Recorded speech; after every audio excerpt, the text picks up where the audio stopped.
at the Institute on Race, Power, and Political Economy at the New School in the US, New York, I believe.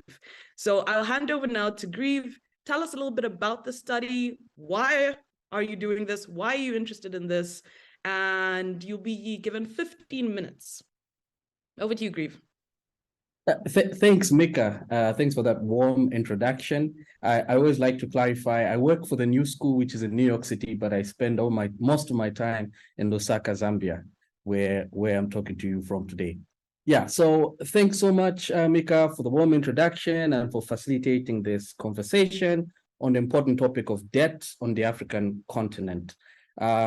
I'd also like to thank some comrades who have worked behind the scenes to make this dossier and launch of the webinar possible. Mwelela Mpele, Amilcar Guerra, and of course, the indefatigable Vijay Prashad, who sort of co-wrote this dossier that we're launching today.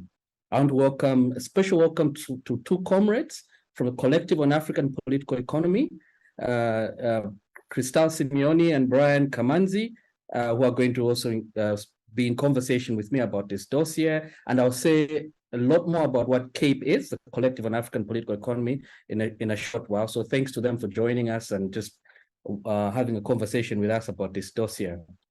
As Mika mentioned, as you saw the video and as you can see from the artwork of the dossier, which I encourage people to download after this particular webinar or to download now, as you can see the artwork of the dossier, and the dossier itself is heavily influenced by Sean Kuti's seminal 2014 song IMF, which is, to my mind, the clearest statement of how the IMF uses debt to bring pain and suffering to our people, working in cahoots, and this is an important point that Sean actually diagnoses, working in cahoots with local political and business elites, right? So, yeah, and it's befitting to be having this discussion today, and like Mika said, no day goes by without some mention of a debt story, debt crisis story in the global south, in Africa. And today we just learned, it has been announced that the Ghanaian government has yet again agreed on a program with the IMF. This is the 18th program that Ghana is agreeing with the IMF since Ghana became a member of the IMF. The last 17 programs have all been sold to us as the programs that would unleash Ghana's economic might, and yet here we are again, right? So we are back again here. And I've sort of glanced through the documents that accompany this big announcement from Ghana, and it's quite clear again. In there, the first bullet item that you will see is austerity. Ghana needs to engage in a large front-loaded program of austerity, right? And this explains why Ghana is going back to the IMF over and over again. And this is some of the stuff that we'll talk about here. Yeah. And this in many ways is the inspiration behind the dossier, why this dossier was written. The title of the dossier is Life or Debt, the Stranglehold of Neocolonialism and Africa's Search for Alternatives. Debt has largely acted as a mechanism through which neocolonialism has continued to be administered on the African continent. As comrades know, neocolonialism, as classically theorized by the Osagyefo Kwame Nkrumah, is a subtle mechanism through which erstwhile colonizers continue to set political and economic policy and set the political and economic agenda in previously colonized countries. So let me talk a little about the dossier itself and how it's organized. The dossier is comprised mainly of three parts. Part one gives a historical political economy analysis of the IMF to understand why we are always in a permanent state of crisis and vulnerable to neocolonialism on the African continent. Part two dissects the current debt crisis that is engulfing the African continent and places it in some sort of historical and in some sort of contemporary context. The final part of the dossier presents alternatives of how to permanently get our countries out of this never-ending cycle of debt and never-ending cycle of neocolonialism. I'll speak very briefly about the sort of the main ideas in each one of these three parts, and then I'll hand it back to Mika. Part one starts by quoting a very important speech delivered by that great African revolutionary, Thomas Sankara, which was delivered at the meeting of the Organization of African Unity in July of 1987, right? So let me quote a little bit from our dossier, quoting Captain Sankara. Debt's origins come from neocolonialism. Debt's origins come from colonialism's origins. Those who lend us money are those who colonized us, Sankara explained. Debt is neocolonialism, with the fiscal and monetary policies of many of the African states taken over by the technical assassins of the IFIs, of international financial institutions like the IMF.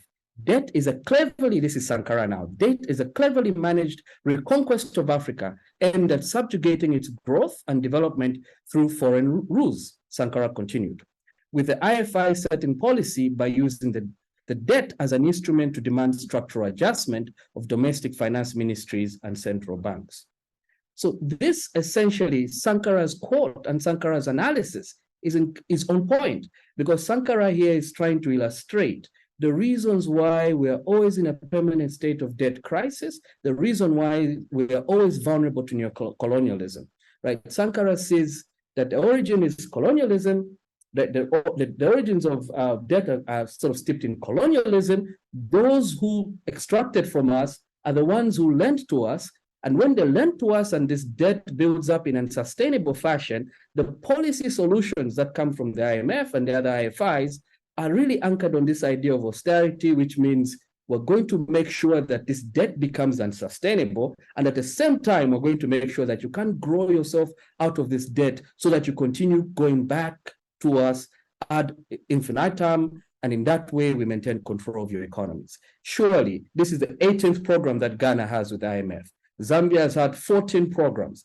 Sri Lanka has had something like 16 programs as well. So this really never-ending cycle can be explained by this quote from Thomas Sankara, right? And I also want to sort of quickly, directly quote him, because in that speech that he gave at the OAU in 1987, he said this towards the end: debt cannot be repaid. First, because if we don't repay, lenders will not die. That is for sure. But if we repay, we are going to die. That is also for sure.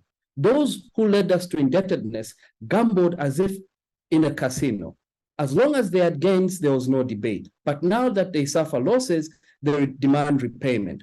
And we talk about crisis. No, Mr. President, they played, they lost. That's the rule of the game, and life goes on. We cannot repay because we don't have the means to do so. We cannot pay because we're not responsible for this debt.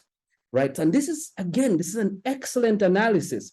This historical quote from the great Sankara allows us to understand the current debt crisis on the African continent, precisely, and the morality of that debt and the morality of that debt discourse. What Sankara is saying here is that those who continue to lend to Africa gamble as if they're in a casino. But unlike a casino, the lenders never lose. The people who continue to lose are the debtors, the borrowers, which is us.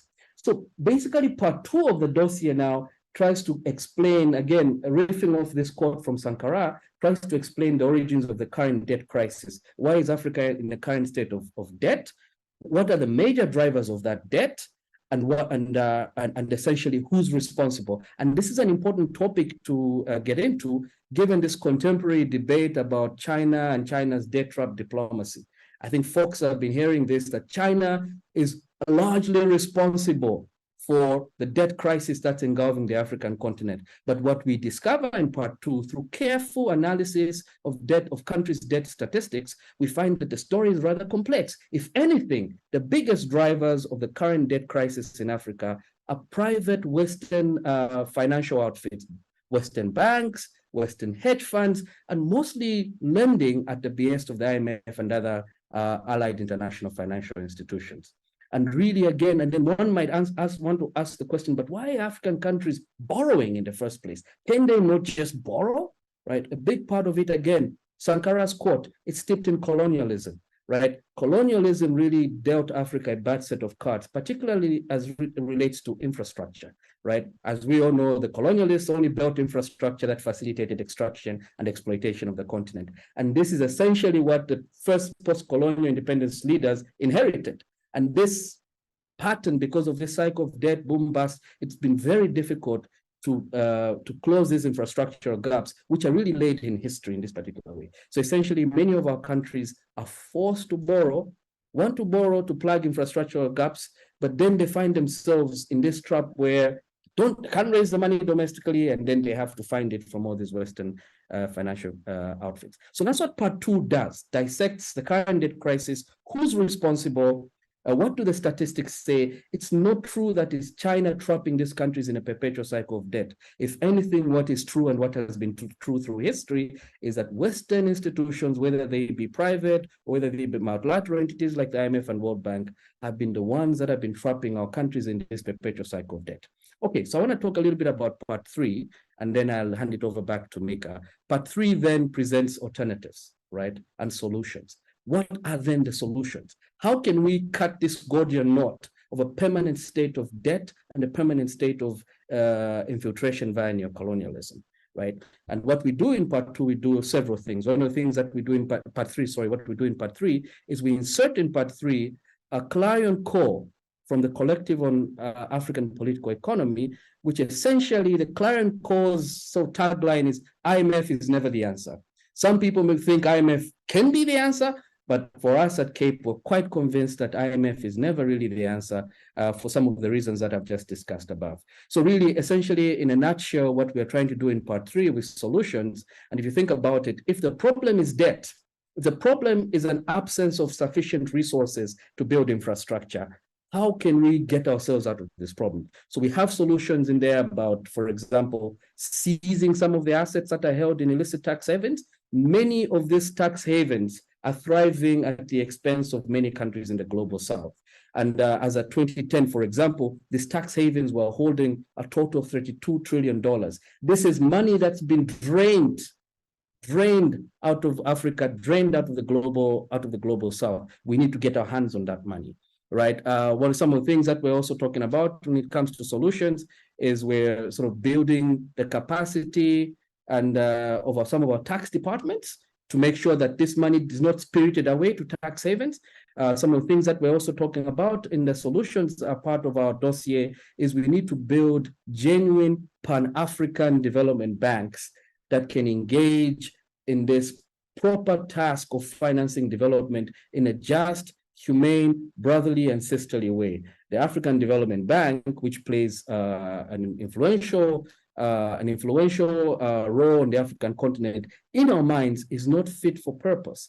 I mean, one of the things that you need to do to just establish this fact is to look at its shareholding. Its biggest shareholders are not the African countries. Its biggest shareholders are actually Western countries, many rich Western countries. So I leave it to the audience to see whether a bank that's wholly owned not by Africans, whether such a bank can deliver sovereign development on the African continent.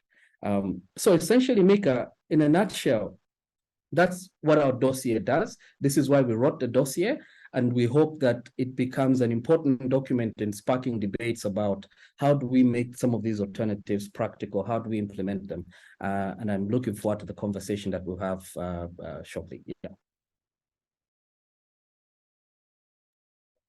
Awesome. Thank you, Grieve, for that introduction. I then want to hand over, we're going to hear from Crystal and Brian, especially because they are part of this collective who are, deeply concerned about making viable proposals that can be implemented on various levels in our different countries. So first off, I'm going to have Crystal Simeoni, who is a Pan-African feminist, an activist, the director of Nawi, which is the Afrifem collective, or otherwise known as the Nawi collective. And after that, we'll have Brian Kamanzi, who's currently working as an energy policy research associate with the Trade Unions for Energy Democracy. So first up, Crystal, you have about 10 minutes to give your inputs, and I'll hand over to Brian afterwards. Great. Thanks, Michaela. And it's such an honor to be here with such amazing people, and so hard to come off to Grieve because he talks about Sankara in the same ways that I would have wanted to talk about Sankara. But I'll leave it there and encourage everyone to go back to that speech of Sankara because it's one of my favorite pieces that I go back to. And I kind of have some wild ideas, which I'll talk about a bit later. So first off, Nawi works on the intersection of Pan-African feminism and macro-level economics. So debt is a key part of that. And there's so many African feminists that have written, that have spoken, that have analyzed, that have offered alternatives to this debt crisis, but within a broader, economic governance system that some people call an apartheid of global economic governance. And as Grieve alluded to, sort of like the song, the more things change, the more they stay the same. And it's exactly this. It's a repetition of extraction, of violence, really. Dina Musindarezo wrote this wonderful paper on debt, and she talks about how borrowing is one way for governments to increase their resources and has such great potential for making more resourcing available for gender equality and women's rights. So borrowing and debt, it doesn't have to necessarily be a bad thing, but the way in which it's done, the conditionality surrounding it, the framework that governs it is what there's this large issue. And in Africa, we know that that doesn't work in that way at all, and in fact has been such a huge cause of violence on the lives of African women instead. Busi Sibeko wrote a wonderful piece again on feminist debt, and pushes this idea that a feminist reading of Africa's indebtedness requires that we take into account how debt has led to policy externalization, which is really characterized by neoliberal policies, which continue to undermine the role of states in provisioning the basic goods and services needed to reproduce our societies, for people to be fed, taken care of, basically to be alive and to be citizens of this continent. The current debt architecture is rooted in a global economic extractive order that is colonial, as Sankara put it, but is also racist, and that is sexist in nature and extractive as well. It's not designed to build, but instead it's designed to extract, to continue to feed a system that has always needed a subsidy. And that subsidy has always come from the global south, and it has always come from Africa, from our resources, from our labor. And African women's bodies continue to carry a lot of this burden. We see this clearly through the clear thread that is carried from our country's external debt and linking that right to a household debt. And a lot of the time, a lot of this household debt is carried by women. This linking of external debt and household debt is one that is ignored, and in its place, there's all these big words and jargon of seemingly complex reasoning which is fronted. But African feminists continue to ask who should be in these conversations on debt, what vocabulary is used. And it is this resistance to bring to light this link and breathe light and shed light to the violence the system places on Africa, her citizens, and especially women. You see, the debt architecture from the credit rating agencies to the World Bank and the IMF have continuously ensured that African states are in this perpetual cycle of debt that Grieve talked about. Coupled with this idea of the Africa failure complex that Tandika has written about, which has this narrative that the African state is incapable of providing for her citizens and continues to trap us in this debt cycle, and that we need technical assistance, which Sankara called technical assassins. And we saw recently in Ghana with the US announcing technical assistance for economic issues for Ghana. It's like we're in this literal recurring nightmare of the same issues. And we know to tackle debt, it requires, as Busi puts it in her paper, the recognition of how, in the absence of state provisioning, the debt burdens have been transferred to households, with women disproportionately bearing the cost, as I said before. With austerity measures from debt, like what's about to happen in Ghana, usually the first things that are on the chopping block are those things that women need in terms of service provisioning, maternal health care, access to childcare, access to elderly care, and it's women who essentially will have to carry those gaps in the economy and in society. We also know the financialization of life is a new frontier of debt, with the rise of the World Bank's cascade approach that introduces foreign private finance to roll out what should be public services and accrues as an added debt. But who sets the priorities for what gets invested in, again, is based on neoliberal priorities rather than a people-centered approach to prioritization. And so if a maternal unit is not deemed profitable, it gets no investment, and instead the system will prioritize things like mega infrastructure, which are really based on extraction from the continent. We see it here in Nairobi, in Kenya, where I live, with this new PPP that built this expressway that only 1% of our population can afford to use because of the toll fees. And I'm pretty sure that 1% has very little women in that calculation. So the debt question is inextricably linked to a question Radhika Balakrishnan asks: what is this economy for? For the first time, at least in my conscious memory, my own country, Kenya, this year didn't pay government staff because they prioritized debt servicing payments instead. So questioning what the economy is for and what all of this debt is for, away from the jargon and the seeming complexity, I think is resistance in itself. Strip it away from all that and we'll see that it's back to a racist, patriarchal, and extractive system that is unfair and unjust. And part of this resistance is continuously going back to history like the dossier does, to continuously show how white capitalist patriarchal domination and violence continues era after era, and making sure that we do not forget. And resistance also looks a little bit like dreaming. Grieve has constantly asked this, but dreaming about what a world without the IMF and the World Bank in its current formulation or in any formulation at all would look like. And so I'll stop there and come back a little later, but really excited to be here and ask Grieve and Brian some questions after this. Yeah.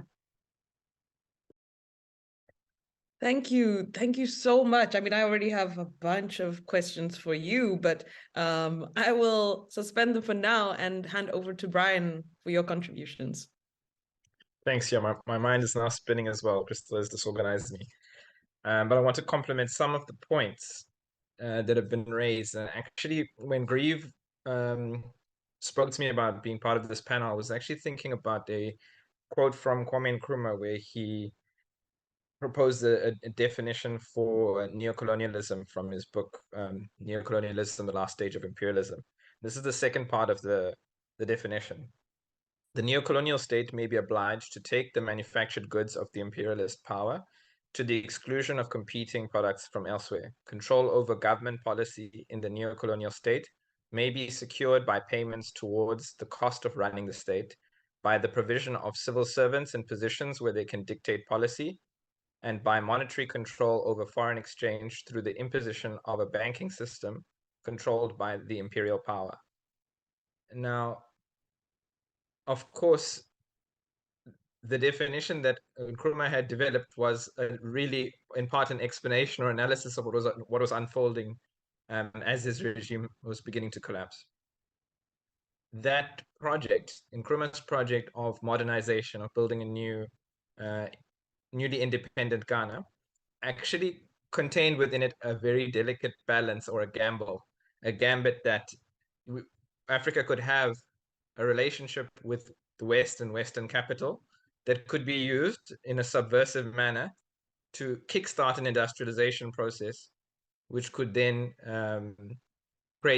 make things possible that were not previously possible. You know, there were different debates about how to transition to a socialist society, among other things. But the question around how to industrialize Africa was key for many newly independent states.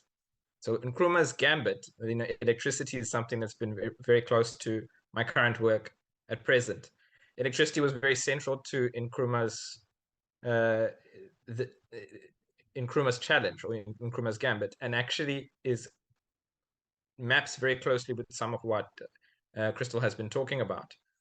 The idea was to leverage a mega project, which actually came from the colonial era, Akosombo Dam, it was in the Volta Dam, to massively electrify Ghana, but also to provide beneficiation for bauxite, so to process bauxite and make aluminium. Now, they didn't have the technological capabilities to produce aluminium, and they partnered so they got the finance from the World Bank. I believe it was one of the largest loans that was given to a country outside North America and Europe at the time that loan was given to the Akosombo Dam to establish an aluminium company and a massive hydroelectric dam. They incurred tremendous amounts of debt, and Grieve has also mentioned the points about collaboration and unfortunately some of the capitulation within their own parties, where greed and I think a lack of commitment to a common vision led to, in concert with the West offering irresponsible amounts of finance and projects that were really not suited for the African continent and for our needs, led to a lot of wasteful expenditure and ultimately an undermining of a genuine attempt to establish an industrialization program. On the flip side of that, you have other, the idea of using large hydroelectric dams became very popular across the global south. You have Grandiga Dam in Congo, Aswan Dam in Egypt, and there's the name I forget of a dam in India as well. It became a marker of this is how to modernize your economy, and the World Bank was at the forefront of promoting this kind of vision. It became these dams and the debt that was incurred from these dams became one of the new parcels of debt that compound onto the historical debt that Grieve has introduced for us. As we shift into the neoliberal period, so what happened between the time that these dams were built, up to the neoliberal period, from the 1980s until the early 2000s, is that the World Bank was also responsible. It's not just money, a lot of influence in terms of shaping domestic policy, reorganizing municipal and district and county financing to ensure that basically the idea of cost recovery or the collection of rates would be used to finance basic services. It's completely disastrous and failed model was pushed onto Africa. It was installed to ensure that multinationals and the European northern European creditors who were financing big infrastructure would be able to get their payments, but it meant that there was very little capital left to expand infrastructure for basic service provision. So you have, rural electrification, which is one of the big demands of newly independent states. Rural electrification in Africa has left 600 million people without electricity since the start of rural electrification schemes in the 20th century. Now, between 1950 and 2015, China has electrified 650 million people. So, we can go into a lengthy discussion about what are the differences and the different historical conditions that led to those trends. However, it's clear, the World Bank has had numerous initiatives that have championed. If you try to find a statistic about rural electrification in Africa, you will most likely be pulling a World Bank statistic. They're deeply involved, deeply involved. And there are all sorts of narratives around the image of a person in the dark continent. There's a mobilization of that image. And it links to also ideas that the state is incapable of providing basic services and expanding basic services. And this image of the poor African without electricity is turned into the subject of created into a market for new small private initiatives that will electrify Africans through small solar kits, microgrids, which have positive, potentially progressive technological elements, but are essentially transformed into financial services to extract small amounts of rents from the tremendously large rural populations that we have. And when we look at the comparison of what's happened, even India, different economic model to China, India, China, and what has happened across the African continent, you see that rural electrification is going nowhere in Africa precisely because of this model. Our economies remain largely agrarian, and we think about providing services to rural people as simply about meeting a tick box exercise of meeting a right, an SDG goal and an MDG goal, and not about the questions about fundamentally transforming how these services lead to a transformation of our society from the position that we were in under the colonial occupation, which deprived us of dignity, of basic access to the things that we need to live a decent life, towards a society that is capable of achieving that, but also capable of upgrading our living conditions to the things that we want that we've understood to be part of a meaningful modern life. People want electricity. People want access to information, which means telecommunications and all of these things.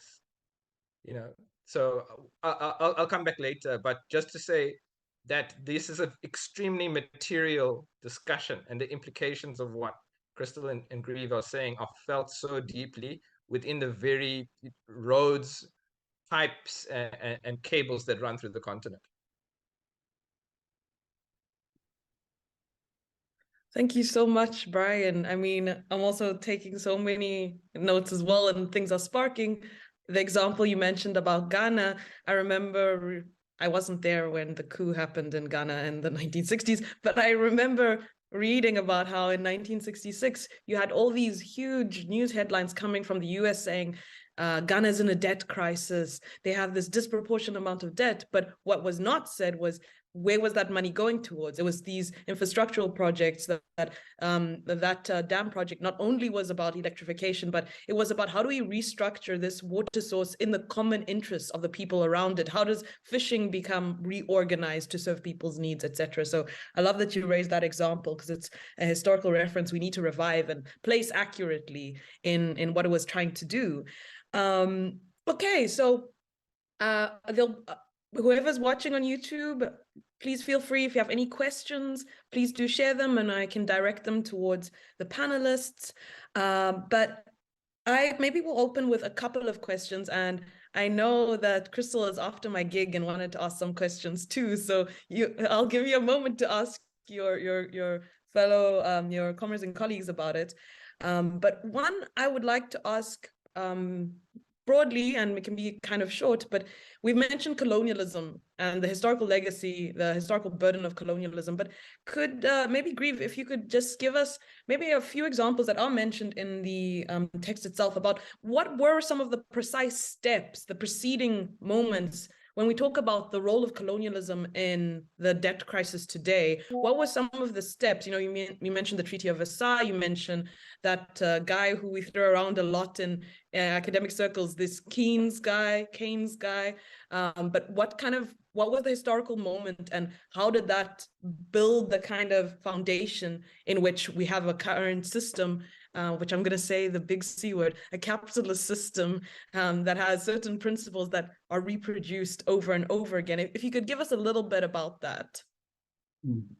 Thanks for the question, and Mika, I agree with you. Brian and Crystal's submission, boy, are they gems, like just gems in what they told us. I mean, this essentially the strong African feminist thinking around debt that Crystal's work is trying to recover and excavate, and then Brian's thinking about the role of energy and electricity in powering sovereignty, right? This is just powerful stuff.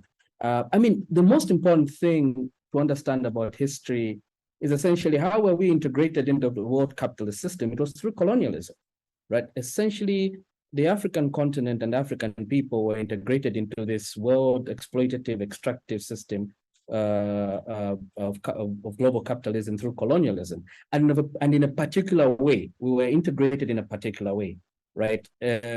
Initially, it was through the unjust, immoral export of our brothers and sisters, right, through the slave trade, right? And then that transformed into the export of primary export commodities, right? And it was designed in such a way that Africa's role is to supply this global capitalist system in the form of this raw export commodities, and it should always remain that way, and it has always remained that way up until today, right? And the classic feature of raw export commodities is that their value fluctuates, right? That's the one thing. So there are terms called the terms of trade. The terms of trade, their values fluctuate so drastically.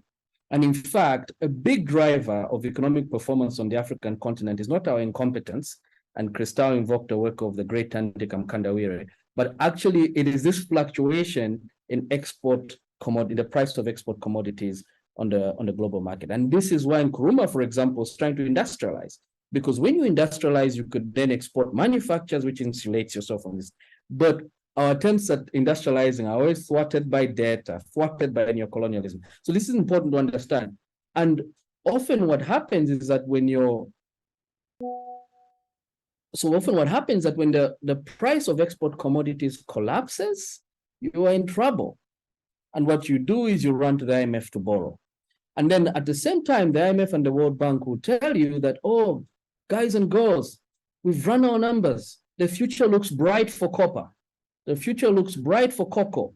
The future looks bright for oil or whatever. So borrow. And then because we have some unthinking political policy elites, we go and borrow and so on. So essentially, this is essentially the point Sankara was making about why debt is located in colonialism. That's one mechanism, Mika, through which debt is located in colonialism. The way we were integrated into the world capitalist system and the way we've been subjugated to make sure that we maintain that position, right, of being a supplier of export commodities without adding any value to them. I mean, one thing I said before I shut up, I'm sure you've seen those videos of some cocoa farmers in Cote d'Ivoire and Ghana who've never tested chocolate before, and yet they've been growing cocoa their whole life. I mean, this is essentially the point. Yeah. Great, and I think that's, it's extremely important that we are developing that consensus and sharing these ideas, because for some reason it's not trendy, and especially in I think that the bigger political circles, to talk about colonialism. I think it's only recently I've seen a slight reemergence of it amongst, I would say, not necessarily the most radical, but even when Macky Sall spoke at the president of Senegal, when he spoke at the UNGA, the United Nations General Assembly last year, he spoke about we've inherited, but he says historical burdens.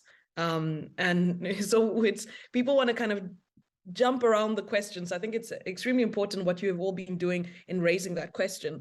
So then I think the other aspect, perhaps a question for all of you, that I'm hoping to get answers for, because I think about it all the time, is it's now 60 years in May, we're going to celebrate African Liberation Day, which is the date in 1963 when the African Union, or previously the Organization for African Unity, was founded in 1963.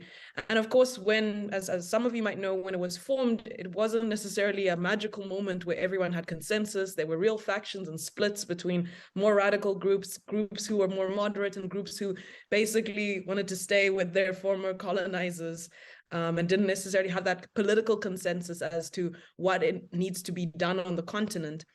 But what do you think has been the role of the African Union as our, continental body and our representatives who are supposed to be advancing the goals of African development? So I just want to throw that out to all of you. Particularly, and I'll just put it with a short thing, because particularly in this moment where there seems to be some mood for non-alignment. Following the Ukraine war, we've seen that African leaders aren't necessarily as willing to go along with the US-led NATO expansion in the west of Asia. And we've seen a little bit of, you saw the Prime Minister of the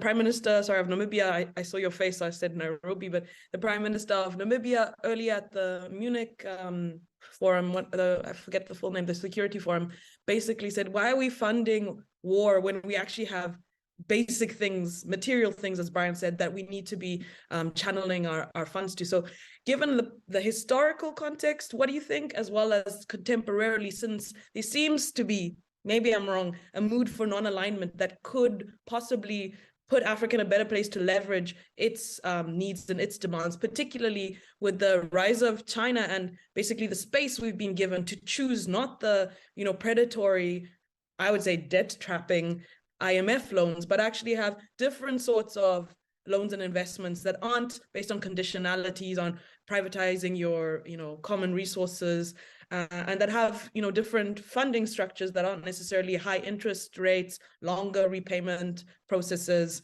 So what do you guys think? I'm sorry, I'm loading it up because I love history and context, and people always talk without context. So what are your thoughts on that? Crystal, you're already unmuted, so I think you can go ahead.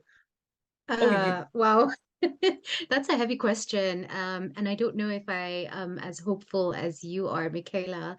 And maybe that's just because the current situation of Kenya, where I'm from, is so it's a painful existence right now, where, you know, our government really, our president is known to say the right things in public, and seemingly can seem non-aligned, but really in the policies, his alignments, what our chief economist is putting out there in terms of privatization, in terms of financialization, is exactly the same.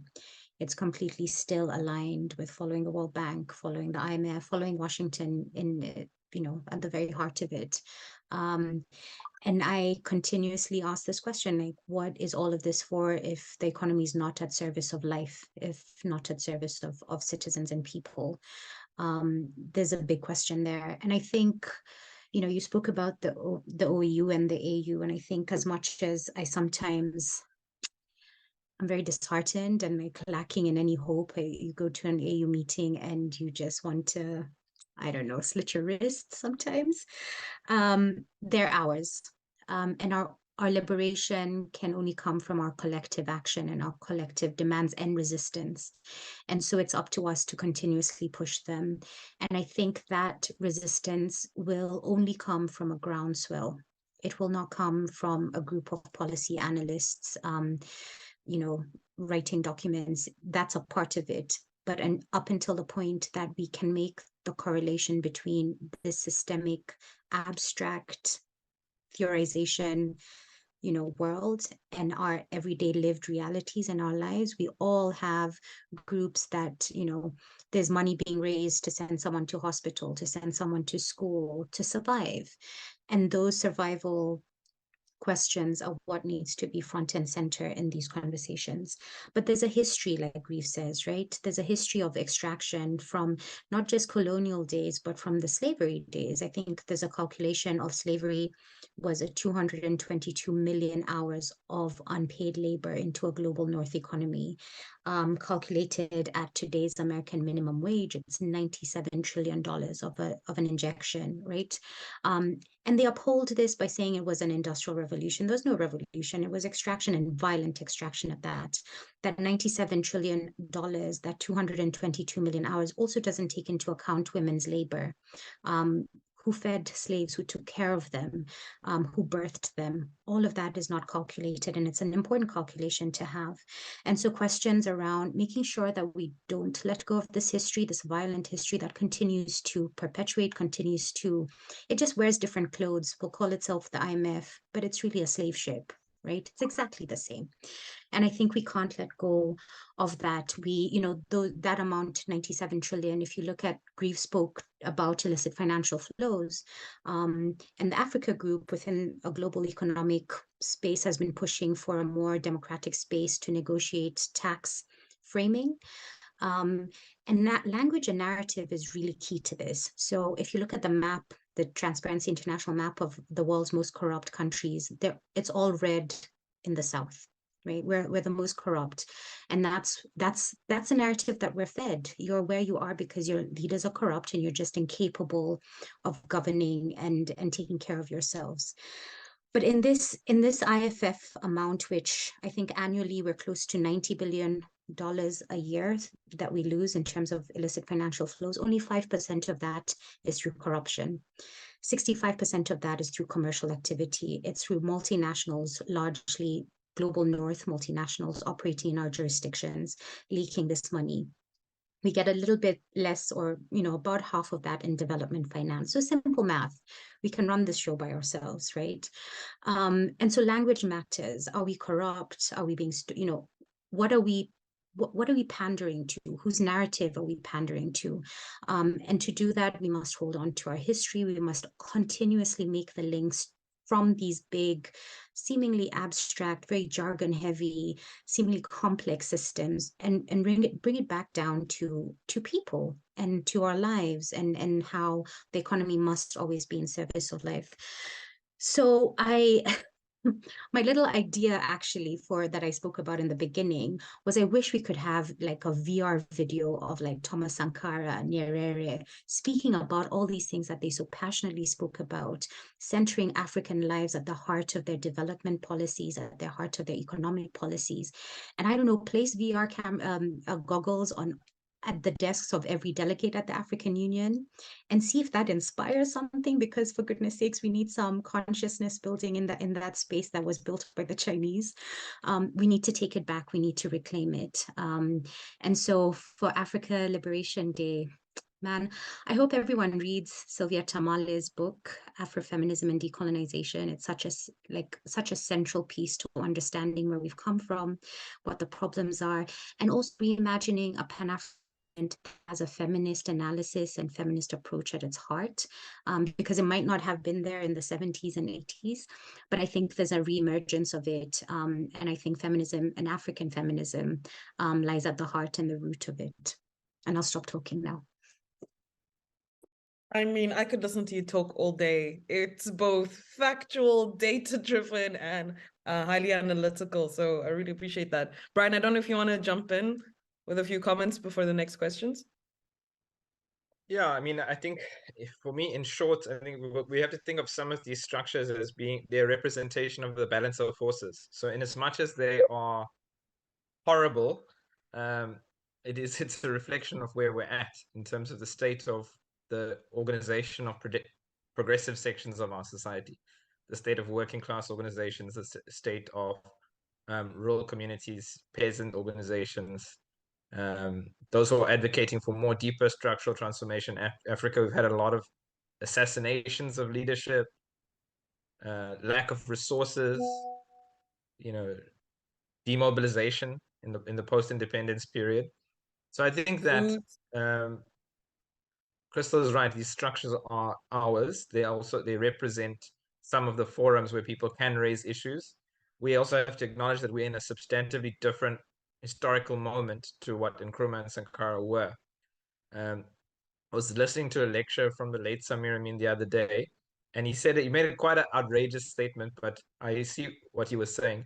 He said the Belgians were so horrible in Congo that they only in the entire period of occupation, they had built one university. Just make an example. Of course, not everything's about university. And he said that in Mobutu, for all his crimes, built 3 times as many. And that small example illustrates how horrible what took place. I think he built 3 within a space of a decade. Now, we are in a different position. We have different tools, there are different interfaces and places where we can raise ideas, also gather information and improve our understanding of our concrete reality.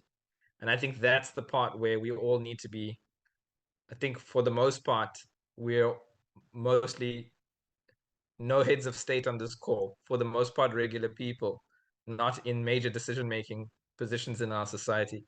We have a responsibility to better understand where are we at this historical juncture and what's actually happening. And I think for Africa, that's very difficult because our information sources are highly filtered. Our education systems were fundamentally corrupted and we don't know each other.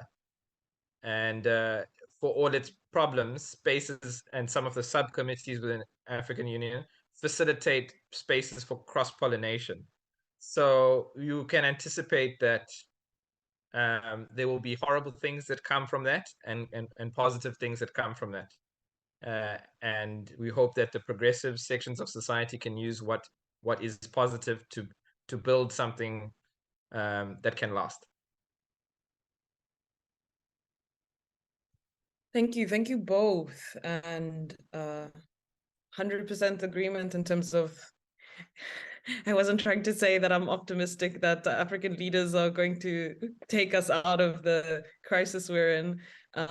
Particularly, a small anecdote, I was at the Forum on China-Africa Cooperation in Senegal and Dakar in 2021.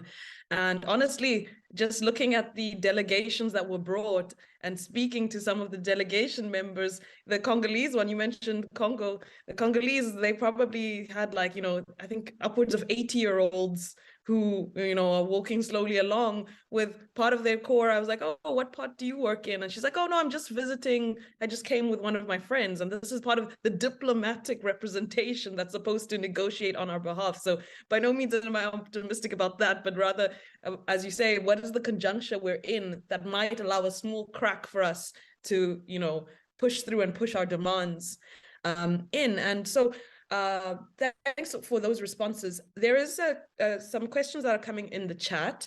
One of them is, and I'll put it for you guys. China's success was possible primarily because the socialists were able to seize political power. How is socialism viewed throughout Africa? I don't know if anyone wants to jump in on that. That's too big a question. I would say that the comrade must help us out and narrow it down. But actually, in the spirit of that question, I will say one of the good things to do for African Liberation Day is to better appreciate the debates that were happening at that time. Because first, in as many countries that were pursuing and movements that were pursuing socialism in Africa, there were probably as many tendencies and different visions internally about what that might look like. And I think we must reclaim the spirit of debate and fierce intellectual interrogation into our ideas. Whether you have got, no matter what your educational background is, these are matters that concern everybody. And so, there were some who feel that the state has a very strong role to play in transforming African societies by facilitating industrial development, building a working class, an industrial proletariat, which can then move to a different stage of development and build and establish a socialist society. Right? There'll be others who advocate a different path, who are maybe anarchists in nature, who maybe want to focus on cooperatives, syndicates, and socializing aspects of production in ways that are not state-focused. They could be combinations. They're social democrats or democratic socialists who are focusing on building welfare systems, leveraging public finance, green infrastructure, and other kinds of measures. So all that to say is that among our friends, among the peoples in our cities, the movements that are operating in our countries, there are massive debates and they all have a historical lineage. And African Liberation Day is remembering that we have a lineage of contesting for a different reality, right? And we want to liberating Africa essentially effectively transforms the entire world, because as Grieve mentioned, the state that we're in is deeply embedded in how the world is structured. So you transform Africa, you transform the entire global capitalist structure.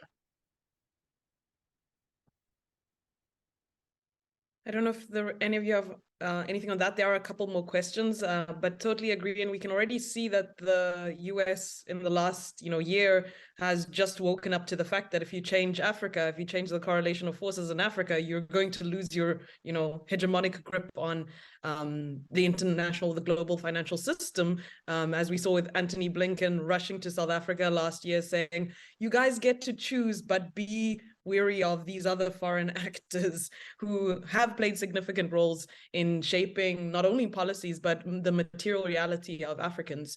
So one of the questions I can see, Grieve, you want to hop in? Yeah, I just wanted to add on to what Brian just said now. And I think, so the question from and Brian did a great job of saying there have been many variations on the theme of socialism in Africa, right? The Nyerere articulation of it was quite different from the Nkrumah's articulation of it, quite different from Kenneth Kaunda's articulation of it. But the one interesting thing in many countries was this, what Christelle refers to as people-centered approach to development. There was thinking about the human and the person, right? This is, I think, but there were many variations and debates were rich, and that people need to revisit that period. But what's important as a statistical fact is, and I think the point about China is instructive here, is that many of these also saw that the path to development largely lay in a non-trivial role for the state. The state really needed to set the terms of debate, the terms, articulate a plan, a developmentalist plan for the state. And what we did see in the first 20 years, first 20 years following 1960, which is the model independence year, you did see some improvements in the socio-economic development of people. And this is why we're not surprised to see that China, I think, has been able to do it in a record time, and primarily on the basis of really an activist state, like a state-led development model. That's what China has done. That's what we experimented with in the first 15 years after 1960. And we made strides, but guess what? Neocolonialism again became incredibly violent. Brian talked about assassinations, right? So when it became clear that these guys are onto something now, we gotta tune them out. And this relates, and I'll keep quiet, I promise. I discovered a document in 1980 written by the Organization of African Unity called the Lagos Plan of Action. And I invite people to go back and read that document. And the AU, the African Union today, could never produce a document like that. And the linchpin of that document was self-reliant sovereign development. And they were able to say, we have not been able to develop because of neocolonialism. We've tried, but we've failed. Brothers and sisters, let's get serious. And now, I'm not a conspiracy theorist, but as soon as that document was promulgated, what did we have? IMF World Bank structural adjustment became even much more violent, much more reactionary, right? So I think it's important I think the comrade's question is an interesting one. Brian's point about variations on the theme is a great point. It's also important to realize that there was this commonality about people, but also some articulation of state-led development. Which, for those who don't know much about socialism, people centricity and state-led development is a core part of that. So I think that raising that commonality is important, because we do have historic traditions of not only people centricity, but socialism is about that. It's about the people first, people's power. We have another question that's a little bit more specific that I think is a good one to share. Are there any examples of places in the global south, now global south broadly, that have done relatively better, in quotes, especially in relation to debt use and management? And if so, what can be learned from those examples? China, that is right? more of a thinker. Or anyone want to go? Oh, China. Yeah, I mean, that was my short answer. Well, that's a classic case. I need to go look on the China page as it is represented on the IMF, because the IMF has got a page for each one of its member countries, of which China is a member. And I want to see there, what type of assistance does China get from the IMF, if at all any? I mean, one of the most interesting things I discovered recently was in talking about the Chinese miracle, like how did this miracle happen? The World Bank tried to put out, now this just shows you the kind of agency that China has. The World Bank tried to put out a document trying to explain the tremendous reduction in poverty in China, like at the rate at which China did it.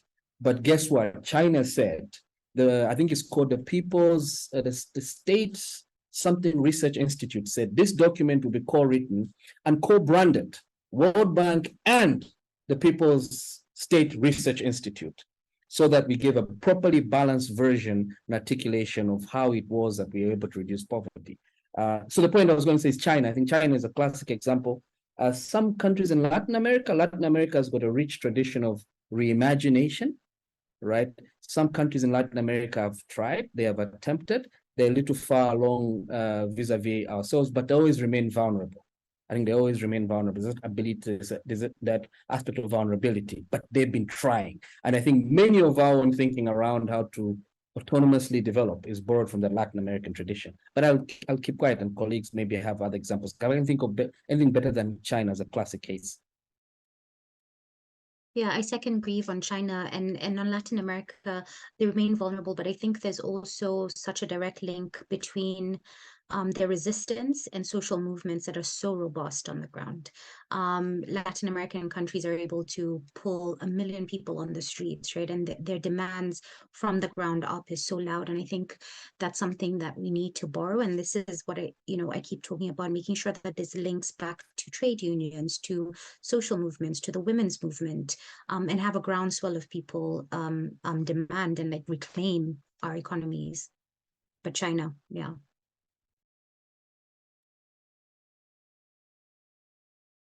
Brian, did you have any inputs or? Yeah, I think I largely agree with that.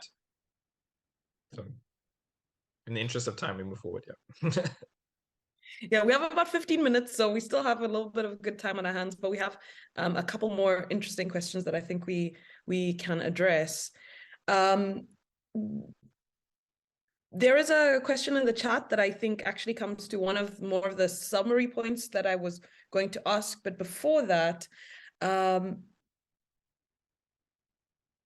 you mentioned this question of the narrative. I think Crystal said it, Brian said it in a different way, that, you know, we just see, well, Africa, it's corruption or it's our ineptitude just because Black people are the backward people, et cetera, et cetera. But seldom do we see the reality of, are poor people poor because they're poor, or is it because somebody else is benefiting from their wealth? For example, at Tricontinental, a couple of years ago, we published a study on US militarization on the African continent. And one of the facts you find in the process of trying to understand militarization and its role on the continent is, for example, Niger, an African country just by the kind of center West African region, is rich in uranium. In France, one in three light bulbs gets its energy supply from Niger. And it's mainly from two mines in one of the towns. Yet, the contrast to that is less than 1 in 7 people, Nigerians, have access to the power grid, right? So we don't see this contrast. And I think the research that you're all involved in is trying to show that reality, that in order to be poor, somebody must be getting rich. It's not an inherent condition, especially with the wealth that we have in Africa. So I guess my question to you all is, going forward, what is some of the work you're all involved in that tries to make this structural relationship real, the social relationship that is reproduced by the fact that there is a minority and historically Western elite who own the means of production, at the denial of advancement of the majority who produce the wealth through their labor, through their work? So what is some of the work that you guys are involved in, just so we can do a little bit of promo here? And then I'll end with a last question that's partly coming from the chat, but partly coming from you. Yeah, I can. Okay, go, Crystal. Okay, no, go ahead, Brian. Yeah, I'll start. So for the last while, I've been working quite a bit. Actually, a lot of this started with Tricontinental itself, around trying to engage with this question about electricity and its role in contestations for social transformation, first in South Africa and then elsewhere. And there's a phrase, you know, the World Bank has gone through a process now of attempting, and it's still in that process, of trying to rebrand itself using climate change as a responses to climate change, as a vehicle to wash itself away from its prior image. And the term that you know, I'm part of campaigns and ongoing work with with international trade union movement, and particularly that in the South, to focus on understanding that what is being proposed by the World Bank is essentially a privatization program. That what we are calling for is the renationalization of energy systems, the restoration and expansion of capabilities of those, you know, the state entities, those that have survived are hollowed out and are not able to provide their basic functions, and that they must be essentially reclaimed, and they must provide a broader function than simply delivering something like electricity. But you know, we've been discussing in this whole conversation, there's a bigger role to play. We have bigger ambitions, and the accusation here is that the World Bank and the IMF are trying to impose green structural adjustments. So they're repackaging another, maybe the metaphor of Grieve's 18th Ghana plan here is that the next plan for the South, for World Bank, we argue is the green structural adjustments one. So we call on comrades to read up on that and make up your own mind. Yeah.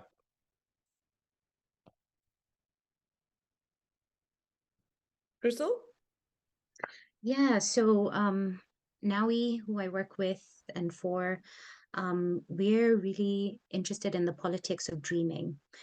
Question who gets to build worlds and world make. And so far, the people who do usually are white, heterosexual men who get to say how the world looks. And they've constructed neoliberalism, they've constructed the way that we organize our economies. It's been an experiment. They've been like, let's try this, and it's kind of stuck because of power dynamics and historical dynamics. But who says that they're the only ones who can do that? And so we're really interested in deconstructing and reconstructing all of these narratives from a Pan-African feminist perspective, reclaiming our histories, but also dreaming of what could be. And that's something I think that is political. The Global South contributes over 60%, and I don't remember the exact statistics, but over 60% of global labor and over 60% of global raw materials, but only accrue less than 5% of global wealth. There's something very wrong with that statistic. And so what does it look like to work towards a world that is just, that's fair, that's kind? And if we don't know what that imagination is, how do we work towards it? So I sometimes wonder, what would it look like if we just closed up shop and says, we're not trading anymore, we're not engaging anymore, we'll eat what we grow, we'll use what we can produce, you guys figure yourselves out, we'll figure ourselves out. What would that look like? And these very seemingly radical ideas and thoughts are what we sometimes try and paint and oscillate between the policy analysis that gets peer reviewed and published in journals and things, but also in the realm of creativity and imaginings of creative pieces. I think is part of our work of deconstructing and reconstructing. Amilcar Cabral wrote a lot about the role of cultural work in liberation struggles, and how do we reclaim that cultural work. The idea of this grand American country was not painted by policy briefs. It was done through Hollywood. It's this narrative of this great American nation. And how do we do that for ourselves as well? And how do we make sure that cultural work is a part and parcel of the work and liberation struggles that we're part of? And really asking ourselves, what does liberation look like? What does it smell like? What does it feel like? And for many times, for me, walking in the halls of power of the United Nations in New York, liberation doesn't feel like that. It doesn't walk like that. It doesn't move like that. But we have to be audacious enough, brave enough to reimagine a different way of being and operate in the same way. So yeah, that's a bit of what we do. You can find a lot of our work on our website, which is nawi.africa. We've also got a curation of African women's thought leadership on macroeconomic issues from a liberatory perspective, and continue to make sure that we're centering a Pan-African feminist politics in our liberation struggle for this continent across economics, political, liberation, through everything. So that's us, and that's the work we do. Grieve, what are you up to? I think you set it up nicely, Mika, when you said, you sort of made the point that essentially to sustain the capitalist beast in the West, right, value has to be, and surplus value has to be extracted from here, right? And these ideas have been with us for very long, right? So Walter Rodney's classic, How Europe Underdeveloped Africa, right? A.G. Frank's classic, The Development of Underdevelopment. These ideas, Claude Akey's Social Science as Imperialism, Dani Wadada Nabudari's The Political Economy of Africa, right? I mean, so these ideas have been there. Our forebearers have theorized these things, right? So part of the stuff that's animating me now is essentially not trying to reinvent this wheel, but how does one update some of those studies? How does one update some of those analyses for the 21st century, right? In this third decade of the 21st century, what does that framework, which is always true and always going to be true, what does it look like today? And essentially, what are the implications of that analysis? What are the policy, practical implications of that analysis? Some of the work that I'm being animated by Mika. And Thank that you. one Cape as well, Collective on African Political Economy, of which comrades Brian and Christel are like founding members. That's some of the stuff that's animating us as well there. And one more plug. We'd like people to join CAPE, right? So please write to grieve@tricontinental.org and inquire about CAPE and come make CAPE fun and come bring ideas to CAPE. Yeah. Thank you so much. And I think it's really important that folks know what you're all working with, especially in this, as you said, this imagination project. But importantly, this imagination project, us Tricontinental, it's not simply to, I'm going to be super dusty and old and quote Karl Marx, a German philosopher. It's not simply so we can interpret the world and have a new analysis, but it's because we want to think about how we transform it. So, all of our work is in service of movements. It's in service of people who are actively advancing shifts from the ground up. So the big then question to end us all, we have about 4 or 5 minutes before we end. And this is coming also from the chat. And part of my question is that this is the question, and then I'm going to put a few little addendums to it or appendixes. As countries are facing huge debts, in the global south, some like Ghana have halted repayments. Can defaulting offer global south countries a chance to navigate this political process of debt relief, maybe collectively? ? So this is a question coming from the chat. And I will add, because you mentioned it in the study, that there were processes, there have been different historical moments in which we had Fidel in 1983 at the non-alignment, the non-alignment movement meeting in New Delhi, mentioned, and later in 86, I think it was, spoke about how we need to do a debt strike. We collectively have to come together and basically say, we're not going to pay our debts.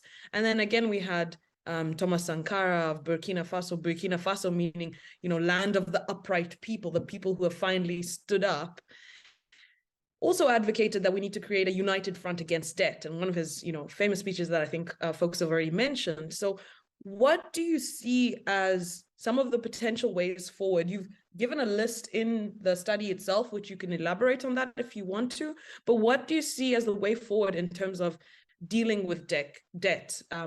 Should we default? How do we do it? And of course, it has to be collectively, but through what processes does it need to happen? Particularly because we have seen growing vehicles and locomotives of global South regionalism in the last few decades. We're going to have a BRICS meeting in South Africa in late August. We've seen Latin America in part. I also would add to your list of why it's been successful with dealing with debt is they have a strong regional tradition, and regionalism has been built through the different people-centric governments that have come in the last few decades. So how do you see the way forward in terms of how we deal with debt and generally the kind of sovereign development project that we all desperately need on the African continent? In no particular order.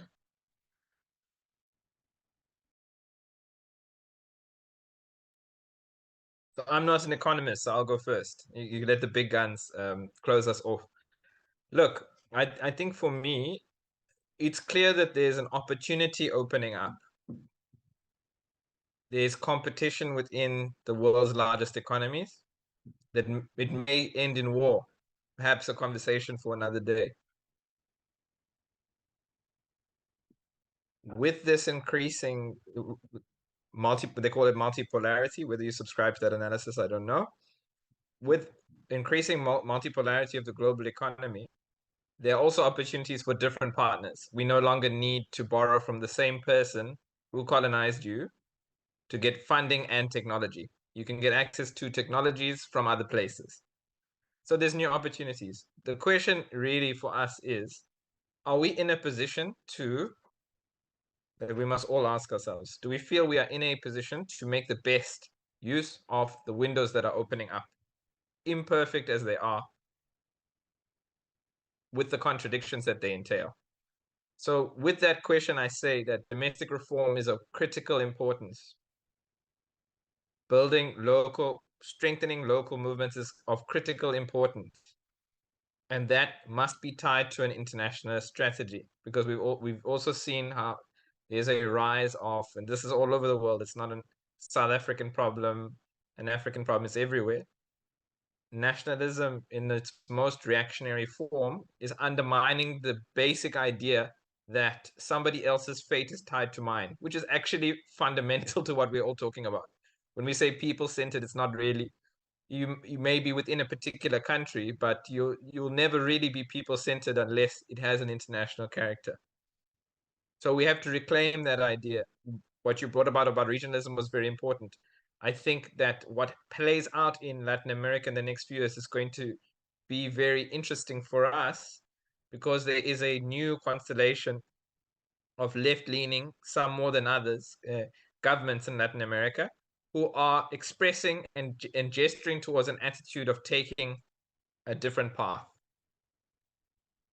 And so I think that for the African continent, that's something that we need to be thinking about, is that there's been a split, there's been somewhat of a split. Trade unions, civil society organizations, some of them are recontesting the political arena, but some aspects of state power have been kind of fully ceded to neoliberals. So say this is an imperfect moment, but it's one with opportunities. So maybe the question of state power is on the table squarely again. Maybe it's not. Maybe it's in a longer term project of rebuilding from the root. Those questions will be answered in practice. But I think, in closing, I think options like defaulting make sense within the context of a coordinated strategy. And for us, maybe for regions like Latin America, you can see multiple levels where that might be immediately possible. On the African continent, that's a bit more murky. What they will do, and even if they did pivot towards the east, under what terms would they do that, and what new development paradigm would they be ushering in? I'm not convinced it would be necessarily something new. So I wouldn't rush necessarily to that moment of confrontation with the current leadership that we have, but want to ensure that we can fight for strong domestic reforms, push the neoliberals to the side, and then try and get into a place where progressive forces are in a place where they're setting agendas and making plans.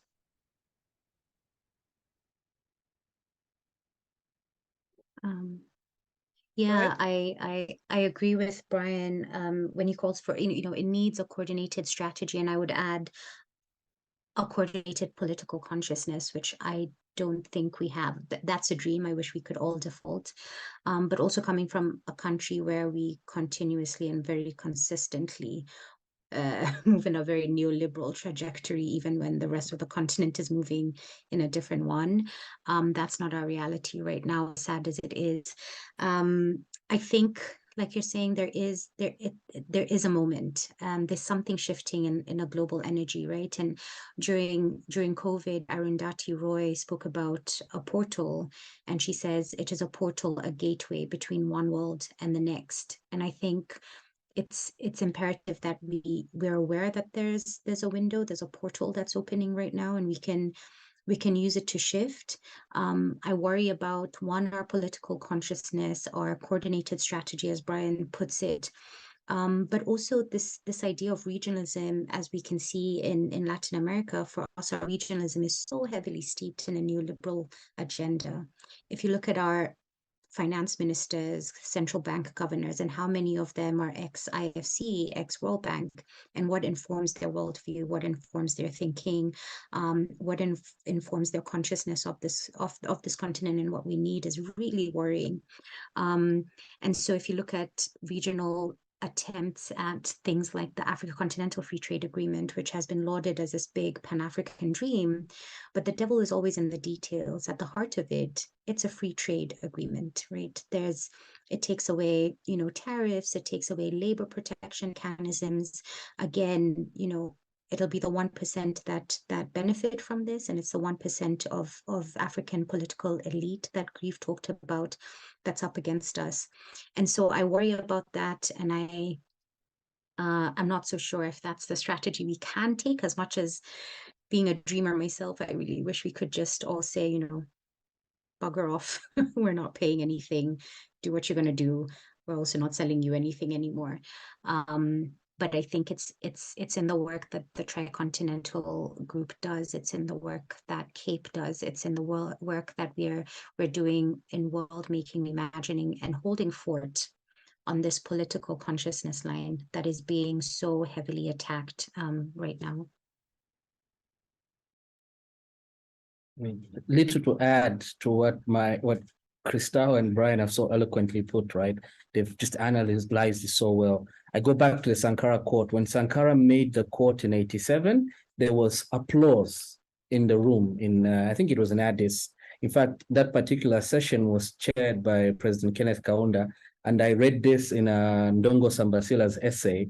Ndongo is a member of CAPE and an illustrious economist himself, that President Kaunda looked up to Sankara, shook his hand, and he said, "You're way younger than I am, but I would give you the Zambian presidency any day," right? Which just shows you, to Christelle's point, the political consciousness of that generation of leaders.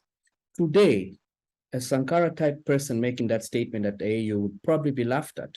In fact, this morning, the Zambian president made a statement at a press conference where he said, if you borrow, you have to pay. You have no choice but to pay. There's a strange morality there, right? It's like a strange morality about, what about the unjust debt? What about immoral debt? What about the morality of women and the young and the youth? All this kind of stuff, but it is ingrained in their psyche. So I have no hope. Like Brian has just said, I don't think this cadre of leaders today is a kind of cadre of leaders that could sing with one voice and take us to the promised land of collective default, right? A good friend of ours, who's also a member of CAPE, has this theory about why our leaders are why this generation of leaders is that way. They emerged and came into adulthood during the decade of humiliation, the 1980s, right? Maybe they're like that way. So I think the work needs to happen, Christelle, Brian, and many others in CAPE and many other young people are promising, right? So the work needs to happen thinking about maybe the next generation of leaders, shaping that generation and the political conscientization of that generation. And there's some stuff we're trying to do at CAPE. Again, I put in a plug for CAPE. I wanted to say, I gave the email wrong. It's grieve@thetricontinental.org.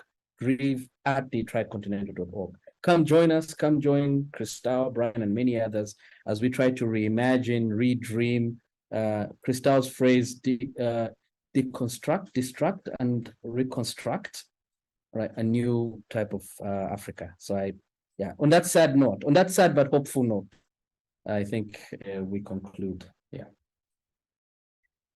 Thank you all. And I guess you lived up to your name, Grieve, by giving a sad but hopeful note. But thank you all for those incredibly important inputs. I'm really like buzzing with all the ideas from all the things that you have shared. I'm looking forward to all the work that you will individually and, more importantly, collectively be putting out. I want to thank the sponsors of this event. We have the Commune and the Forge in South Africa. We have Pan-Africanism Today, which is the regional articulation of the International People's Assembly, which is an international body of movements, trade unions, left organizations who are trying to build a people's internationalism and collective campaigns based on that. I think debt is one of the questions that we seriously have to tackle, as well as Tricontinental, who, not because I'm paid by them, but because I believe in the work we are doing, has also been trying to lead the charge in developing these kinds of conversations and bringing these kinds of people together. And I will disagree with Grieve. I don't think it's sad but hopeful. I think it's more we're being realistic about the current context. But to use the words from Crystal's country, it's not yet uhuru, which actually is a song by a South African, but it's not yet uhuru, but we still want to, uhuru meaning freedom in Swahili. We still know that we have to, and it's very possible if we organize, if we build that collective consciousness, that higher level of political consciousness that is absent today, because the conditions are ripe. And we've seen that across the continent. We've seen, even though it might not necessarily go the political way it's going, the energies of the young people of Africa, who are the majority, are in rebellion across the continent. So we do have an opportunity, a rare gap to intervene and use our brains in the service of the people who are advancing a sovereign development project, whether or not it's conscious. We're bringing it to that point, hopefully in the near future. So thank you to everyone, and thank you to our team who ensured that we could do this, all the background people, and hopefully we will continue to have these kinds of sessions with the people at CAPE and continue to deepen not only our understanding, but our level of organization and conscientization that can allow for an actual shift in what's happening today. So on that note, I think we can unmute and say bye to our audience and thank everyone for joining us. Yeah, Bye. Bye-bye.